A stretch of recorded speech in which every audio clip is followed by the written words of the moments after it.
Hi, I'm Tim. Welcome to Watchbox, and thanks for logging on. If you love this watch, email me, tmosso@thewatchbox.com. It's in the description below. Your purchase and pricing email question line for buying this or any watch you see on any Watchbox platform. Please reach out to me directly. Email tmosso@thewatchbox.com for pricing.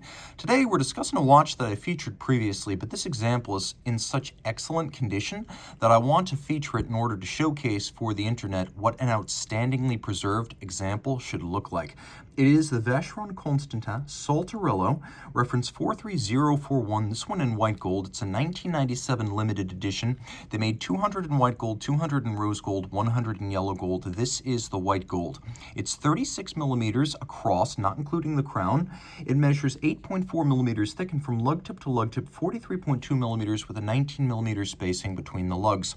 Now, when you throw this watch on the wrist, it basically wears like a compact cushion case. You could wear it on a wrist as small as 13 centimeters circumference. It's suitable for him, for her. It's beautifully sized. It does feel like a 90s watch, and yet because of its broad dial, it has a lot of presence. It manages to achieve that without hulking bulk. Taking a look in profile, it'll easily slide underneath the dress cuff. Quick down the barrel shot. You can see the lugs are nowhere near the edge of my wrist. You can see the same thing from over the top.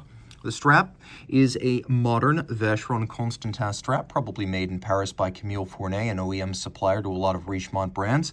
On the top, you can see it's rectangular scale alligator leather, a large scale cut, high quality, some bolstering adjacent to the case to thicken the strap and add some volume. There's a monotone stitch, a sheer cut side.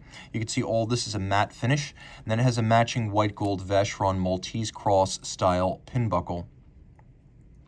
You can see it's branded Unrock on the bottom. That's the reverse of the manufacturer's name, Cornu.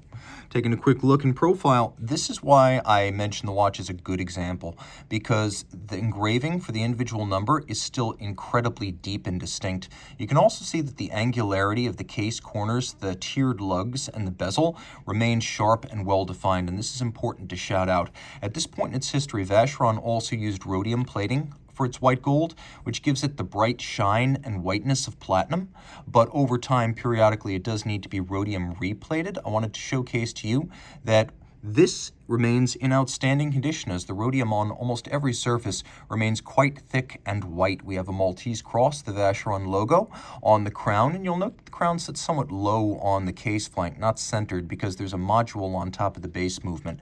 Taking a look at the dial, there's a lot to love. First, we have a remarkable rayon pattern that emanates out from underneath the minute retrograde hand, so the striations become deeper and darker as they move towards the top of the dial in a fan-like profile. You can see that the hand itself is white gold, faceted down the center for better contrast. We have applique frame for the date, as well as indices and white gold Arabic numerals for the minute scale. There's also a white gold Vacheron Maltese cross. Now, this is real engine-turned guilloche. This is not the stamped kind, so it says guilloche mat. That means hand guilloche.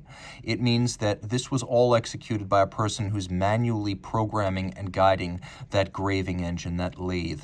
You can also appreciate that there's a lot of dynamism to the dial as you get both a retrograde and a jump hour, and I happen to love the fonts used for the jump hour because, I mean, things like open 6s and open 9s and serifi fonts are just a lot of fun on a modern watch.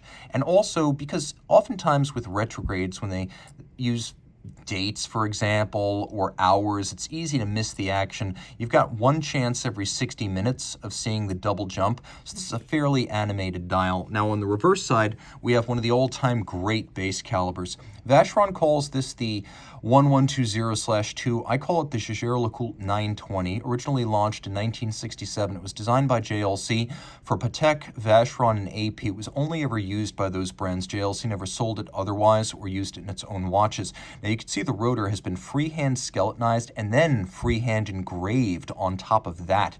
We have this beryllium ring that rotates all around the movement, so the rotor is actually circular. It's asymmetrically weighted on one side, so it'll turn, but it has this beryllium ring that sits on 4 ruby pivot jewels, so it can be sunken super close to the bridges without the rotor hitting the base plate or the bridge structures themselves. That allows the base movement to be only 2.4 millimeters thick, one of the hallmarks of this caliber. It's a unidirectional winder with a 40-hour power reserve. It pivots on 38 joules.